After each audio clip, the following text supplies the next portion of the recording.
Let's talk about the Bidenomics, the Biden economy, how the Biden economy is crushing me. A lot of people talking about how,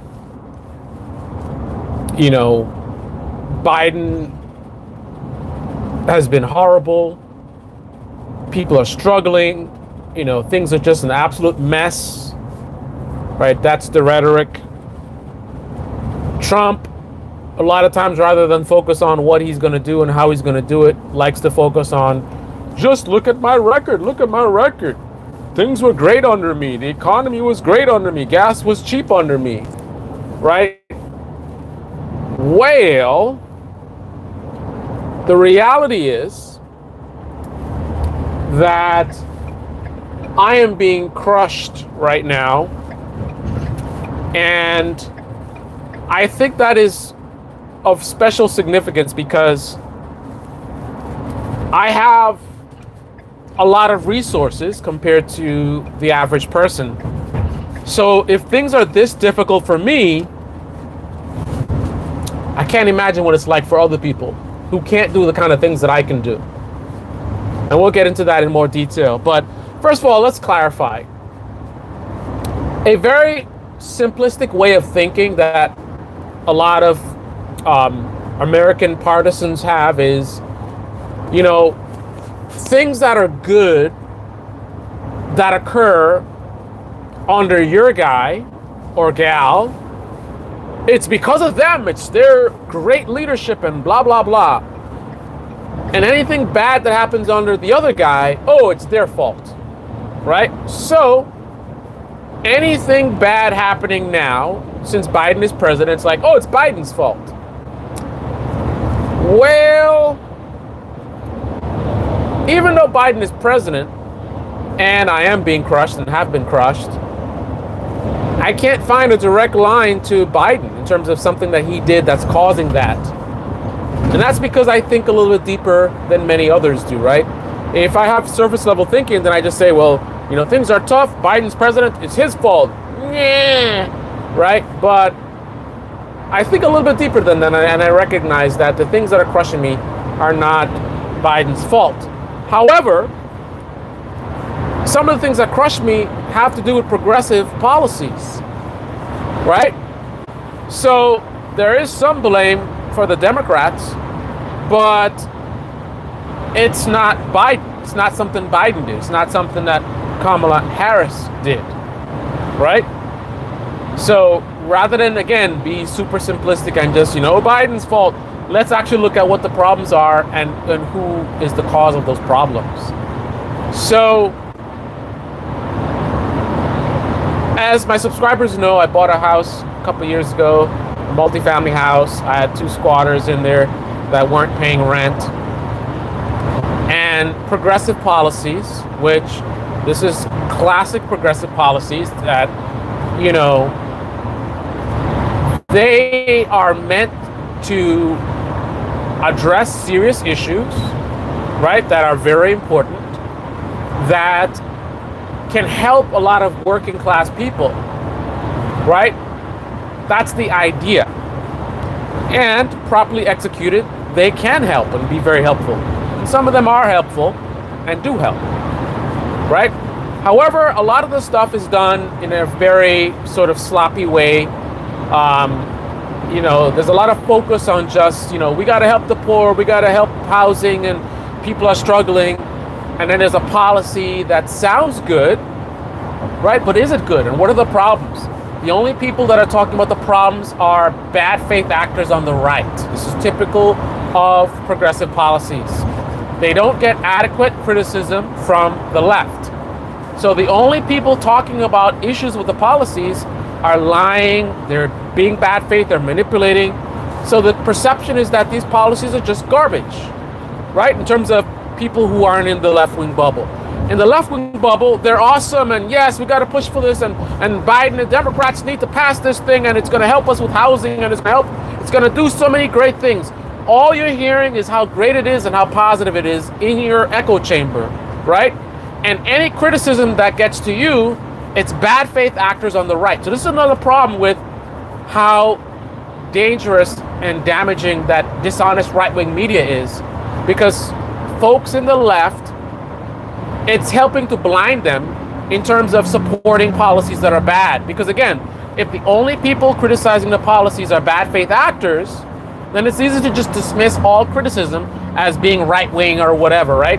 Then what happens? That they pass these policies and they might help some people, they might destroy others, but you're never going to know about the destruction that it's being caused because you're in a bubble that just says it's great and we need more of this stuff, right?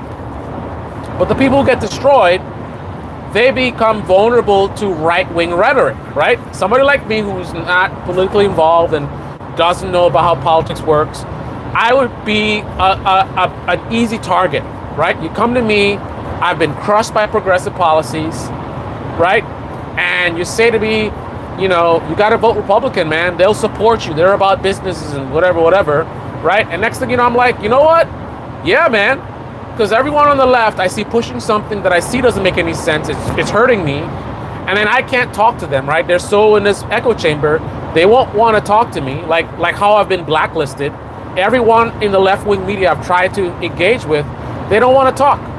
They're not even challenging me and saying, hey, you're wrong.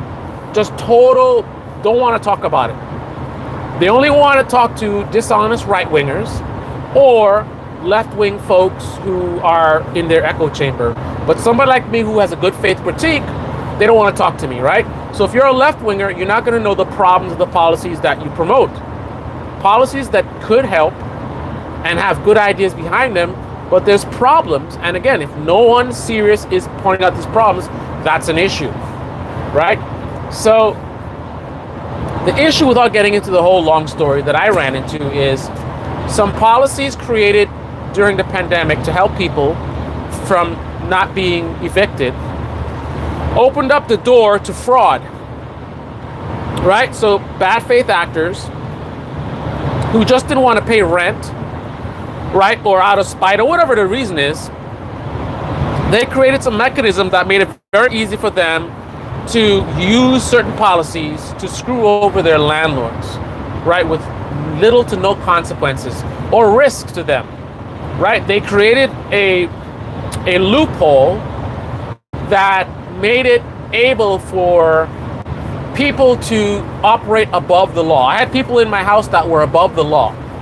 Basically, unless they killed someone or did something like, you know, crapped in the hallway or something extreme, they were able to do whatever they want to do. They don't pay, they damage property, they're harassing other tenants, and there's nothing I could do because of a sloppily executed progressive policy that did help other people.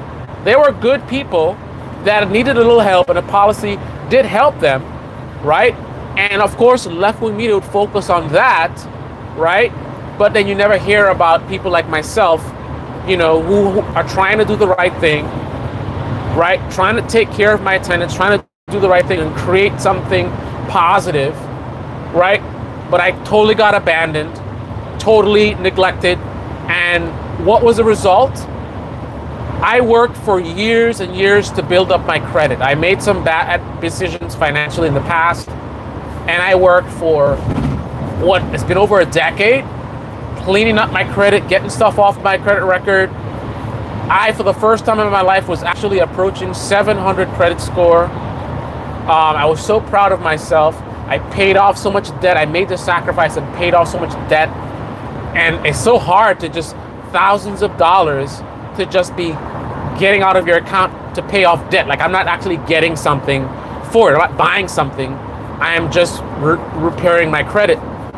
And after all of that, I was able to buy a home, get a decent interest rate. And 2 years later, depending on which scoring you use, my credit is like 580 or like 609. So because of a reckless, sloppily executed policy, I was financially devastated. And now look at the implications of where we are today.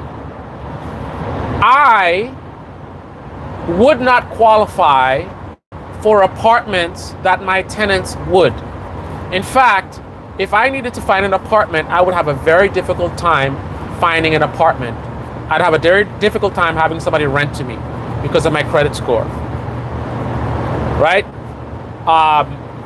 Part of it is also the income because it's like it's all over the place, you know, different sources and Zelle and this and that. It's not a clean cut thing, but more importantly, the credit. I have a tenant who's driving a nice Mercedes vehicle. The person is a business owner.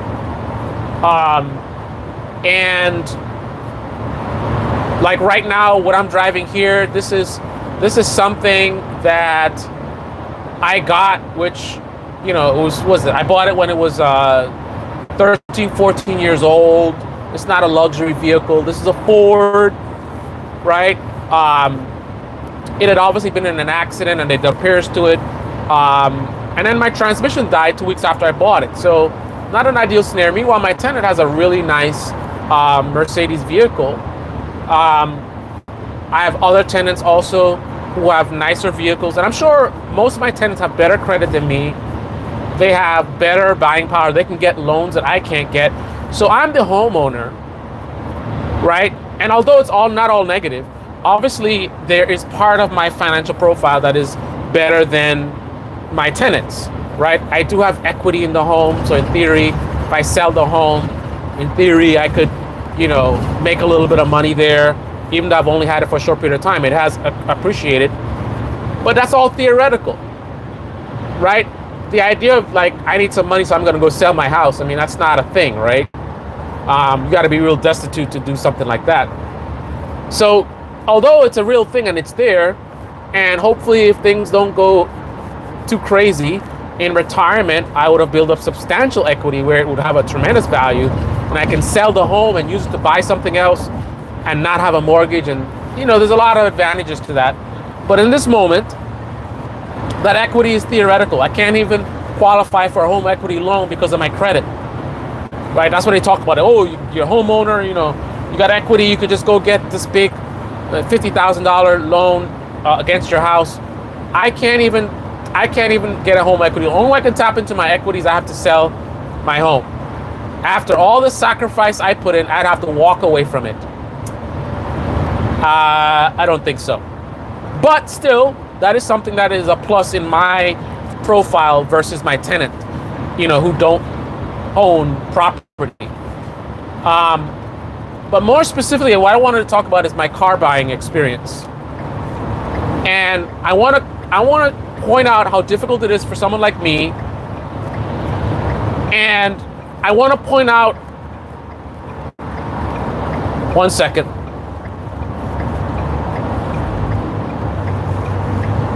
People see your signal, they just ignore it. Wow. Why I'm pointing this out is not to cry and complain, but I wanted to represent a great example of how hard it is for a lot of people. I'm not an average person, right? I realize I have, you know, the property. I got. There's a lot of things that I can do and have access to that the average person doesn't. The point is, if someone like me, if it's so difficult to do what I'm trying to do, can you imagine what it's like for the average person? So here's the situation I'm dealing with. I bought an old truck, old beat up truck. I need a truck for my property. You know, I did a lot of DIY stuff in terms of working on the house myself, you know, paint work, and, you know, I got to go to the Home Depot and buying like trim and you know, 2x4 and all kinds of building materials, appliances. I have made so many trips. I used to live in Home Depot. I'm always getting stuff. So I needed a truck to carry the stuff.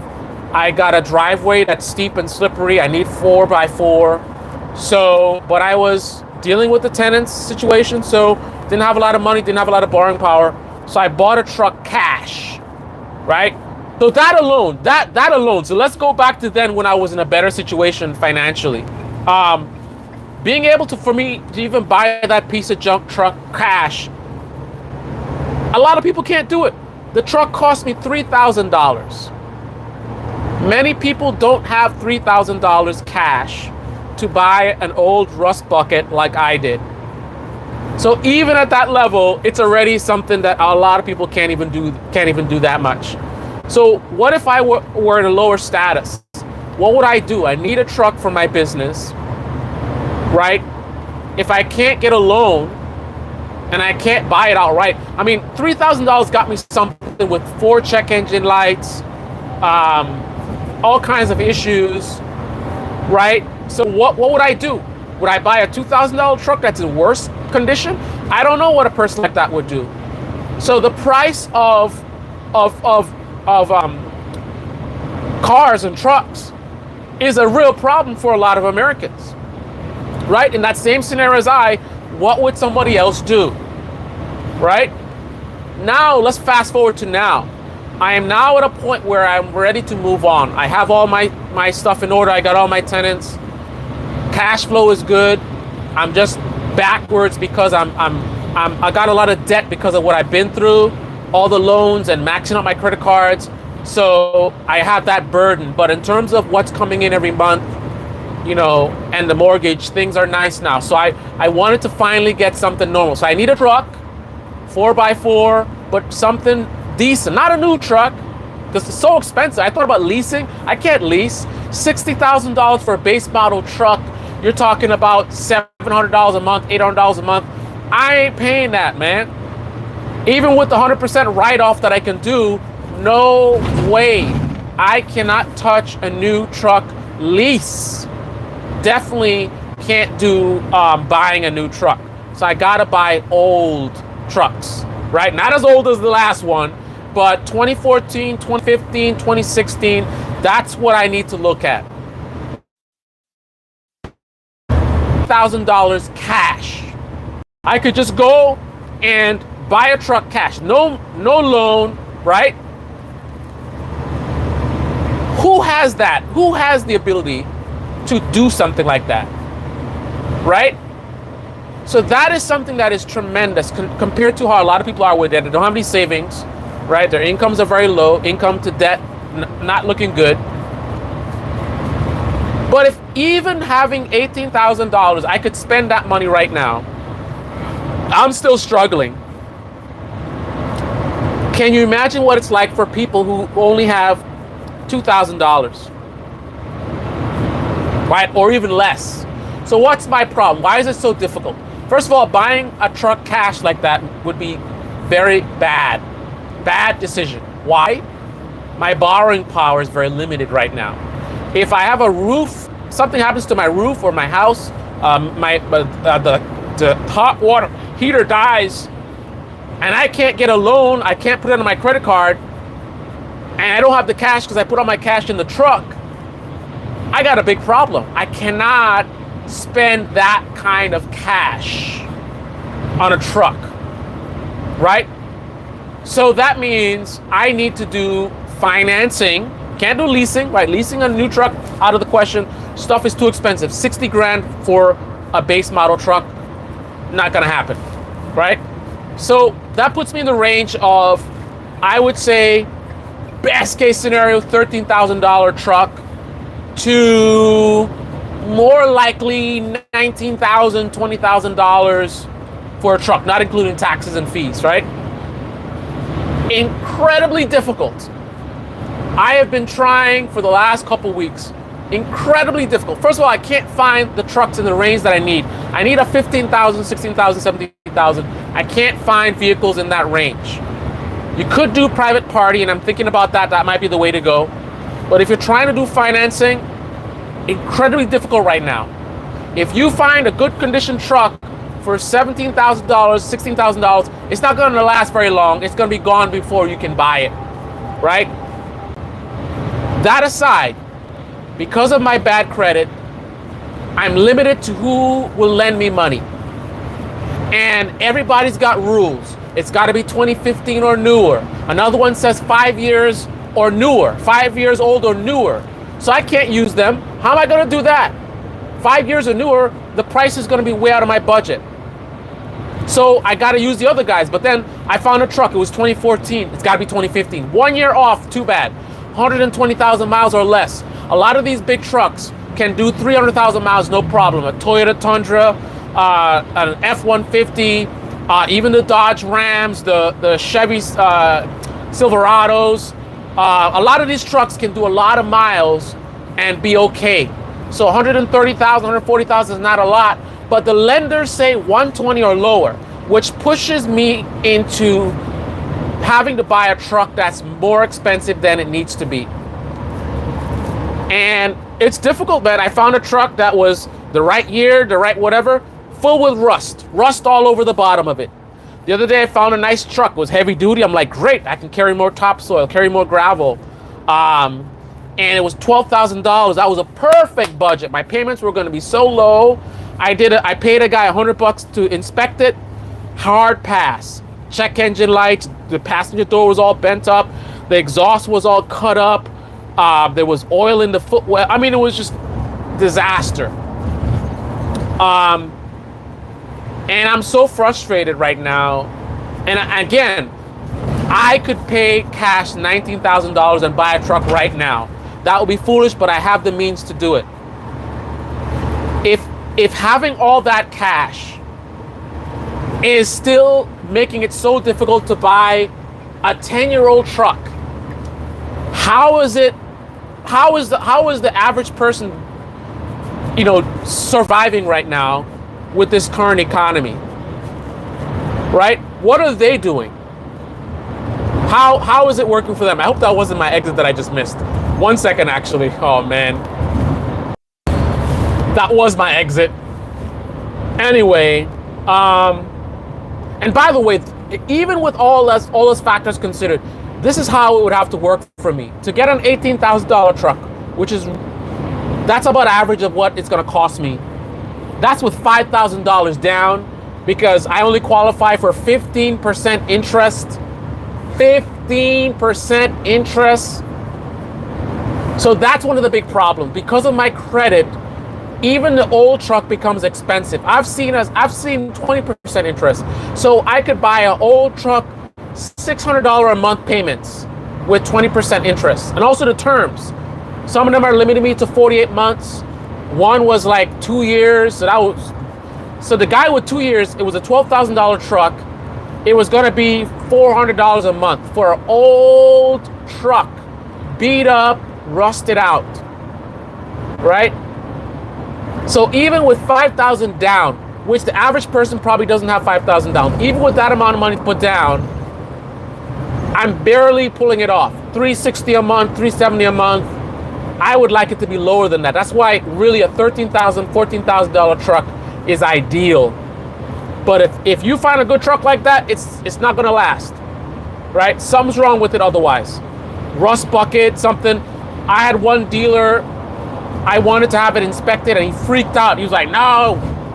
I'm like, what are you talking about, bro? You want me to buy your truck and you're freaking out about me having it inspected? I had another guy send me a bunch of photos. Okay, I'm gonna come and take a look at it. Can you send me pictures of underneath? Never responded. Probably rusted out too.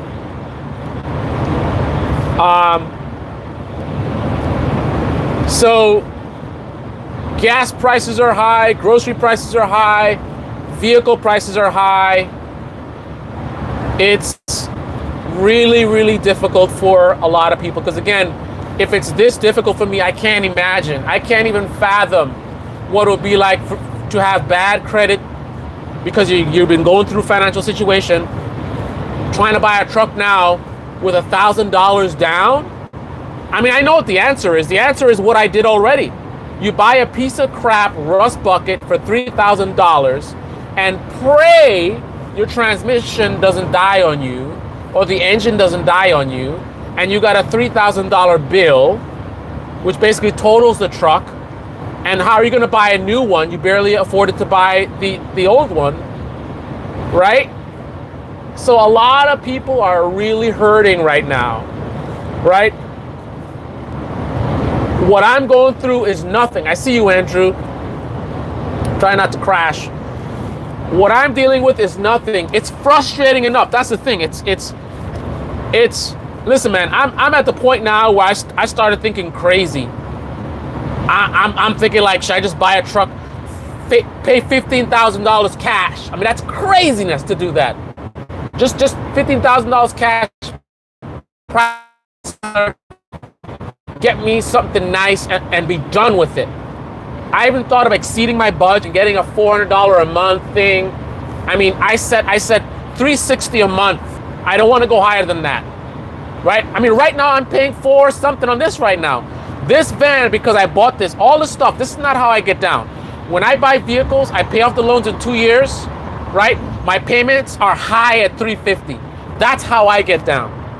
But when you mess with my credit, when you mess with my finances, which is what happened with these tenants and everything, that puts me in a vulnerable situation where I got this van, I paid minimum down for this. Maybe I put $3,000 down on it, $18,000 financed, right? So now the loan is upside down. I owe $15,000 on this van that best case scenario, I can get $10,000 for it. I owe $15,000 on a van that's worth $10,000, right? That's the situation that I got in myself into. What are average people dealing with? If with all my resources and the income, if this is what I ended up, what kinds of crazy situations have people, they didn't have any money to put down, they did no money down, they lost their job, now the loan is upside down, it's gonna cost them thousands. If I sell this van and I get $10,000, I have to pay $5,000 to sell the van, right? How many Americans are in that same situation right now? That's craziness. I bought this van not even 2 years ago, and now I have a $5,000 deficit because the car market is all over the place. And now with my interest rates, I mean, it's insanity. I'm gonna end this live stream because the reception is gonna get really bad soon. But I found a truck. I thought it was the one. It was clean, no rust. It was a nice truck. It was pushing the limits of the budget. And then what happened? My bank won't finance it because the dealer is not in their network. Every time it's an issue. My 2 credit unions denied me. They won't finance me, period. My other credit union approved me, but I'm having trouble because they want me to prove my income, right? And it's kind of crazy right now with what's been going on and with the buying the house and whatever. Let's just say it's not very clean at all. And it doesn't look very good to the credit union. And I'm sending them all kind of documents and they want more documents. I mean, I've never had such a difficulty. I've had nice cars, man. Alfa Romeo 4C, Porsche 911, right? I've had expensive, nice cars. And right now I'm struggling to buy an old 10-year-old vehicle, $18,000. What? Come on, man. That's craziness. That is craziness. All right, Blue Moon, I see you in the house. Economy is down the drain. Yeah, man. It's bad, man. And like I said, because I know people, you can take a look at, dismiss what I'm saying because of, I have greater means. But again, I think that just clarifies how bad it is for people who have lesser means. Because if I'm struggling, right? If you're working at Target, right? If you're making like $30,000, $40,000, how and your credit is messed up because you missed some bills or whatever it is. If your car falls apart, how do you get a new one? Right? How do you avoid buying a piece of junk that's gonna fall apart and then put you in a hole for $3,000? Look at me. When this van, the transmission died 2 weeks after I bought it, I had to come up with $4,000 cash to fix this transmission. How is the average person gonna do that? What would an average person have done if they bought this van because it's all they could afford? Transmission dies in 2 weeks, right? No lemon law because it's too old, right? What does the average person do in that situation? The van is junked and you can't afford to fix the transmission. What do you do? For me, it hurt to pay the $4,000, but at least I had it. I had the money, right? Now, if I wait long enough, if I'm patient enough, I can find a truck eventually. But, man, I was about to fly to Louisiana. That's how I found a truck for $12,000. It was Louisiana. I was going to pay to fly to Louisiana to go buy some beat up truck. Luckily, I paid the $100 because I have the money to pay $100 to have somebody inspect it and tell me it was junk. Craziness. Andrew, I don't know if I can read your comment because I'm driving. And I'm about to lose you guys anyway. Does your van have tow package? No, this is a lightweight. This is an E150. So it has heavy weight. It has heavy duty cargo or payload rather. I can carry 3,000 pounds. That is a big heavy duty truck worth of payload. But the tow is ridiculous. Probably like, I don't know, 3,000 pounds? I think it's less than that, man. I don't think it's 3,000 pounds because I think the gross weight on this is something like maybe 7, but then this thing weighs like 5, so you have like 2,000. So it's not much. I wouldn't tow anything with this. Even looking at the specs, I wouldn't trust the specs because what companies like Ford do in these light duty vans, the transmission is inadequate to keep the cost down. So these transmissions, I would not push anywhere near their limits. I wouldn't be towing anything in this. I would tow maybe like a motorcycle or a jet ski or something. I would not tow a car. Open trailer, nah, man. No, not in this. But I would load this thing up. I have loaded up. I've carried a ton of gravel. I've carried a ton of topsoil in here. So the payload is good. The tow, not so much. And it's a rear wheel drive, which is a big problem for me because this thing has no traction on my driveway. I actually spent an hour trying to get out of my driveway. I damaged the van because the van slid into my deck, right? I was being too cheap to get a tow truck. I'm like, I can make it out. And I ended up hitting the van, so I had to paint it over myself. Andrew, I'm gonna have to respond to your comment after the stream is over because I'm driving. It's not just you, this is happening everywhere. I know, that's what I'm saying, man. I knew people were struggling, but after this episode, I realized that, man, people must be just, I can't imagine, man. I mean, I consider myself a tough guy. I've been through tough things. I hold my head up, put my shoulders back. Look what I've been through the last 2 years, and I survived. The last 2 owners, they gave up. I succeeded where they failed. But even for me, with my fighting spirit, this is pushing me right now. Like, I'm so aggravated that I have other stuff I need to get done, and I'm spending all this time struggling just to buy an old truck, right? So I can't imagine 10 times worse for somebody that has $1,000 in the bank and needs wheels to get to work, or for your business and you just can't afford it. What the hell do you do? People with family, people got kids. You're trying to feed your kids, you're trying to pay the mortgage or the rent, and the rent's going up, everything's going up.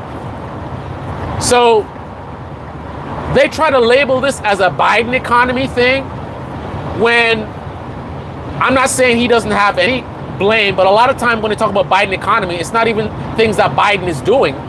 It's just where things are now. But the reality is things are very bad. You want to point blame and say it's Biden's fault, it's Trump's fault, whatever. Okay, whatever. We can debate on that. But what we can't debate on is that things are very bad. I know the economy is very good on one hand. For example, if I didn't have the situation with these squatters and whatever, things would be great for me right now. I would still be invested in the stock market. My portfolio would be looking pretty good right now, right? Crypto would be looking really good right now. I would be a lot of 401k contributions. I would have a lot of money in savings, and I make good money, so I'll be good, right? So the economy right now, for someone that is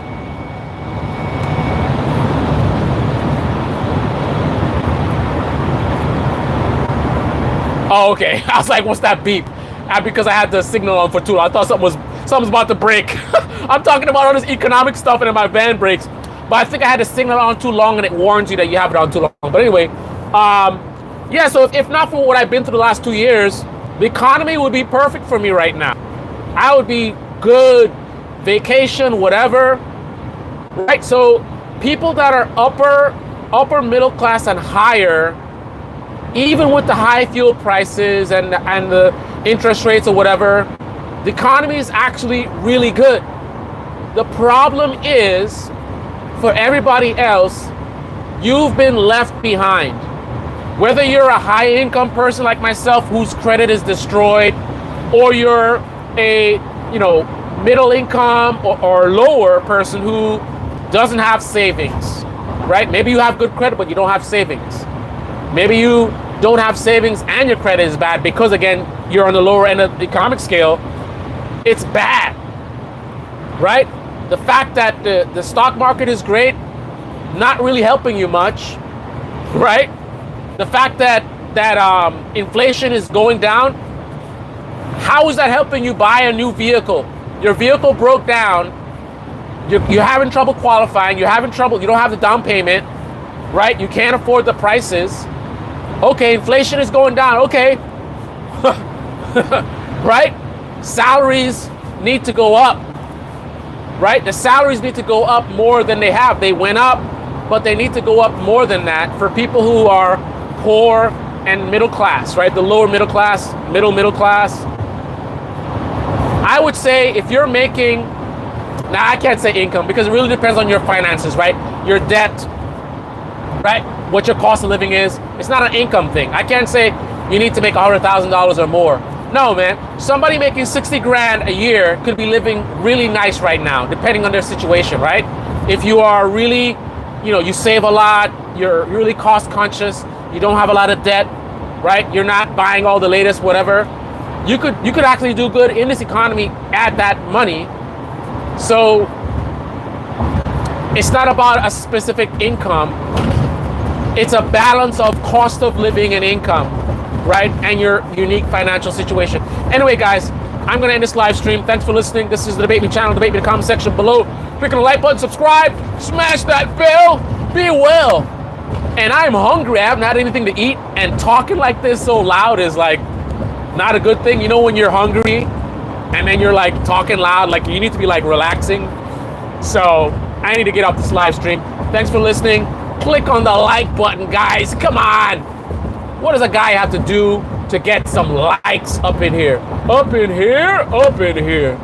How can we get some likes up in here? Thanks for stopping by, John, Andrew, and Red Wine. Blue Moon, red wine. Red wine. Red wine, make me feel so fine all of the time.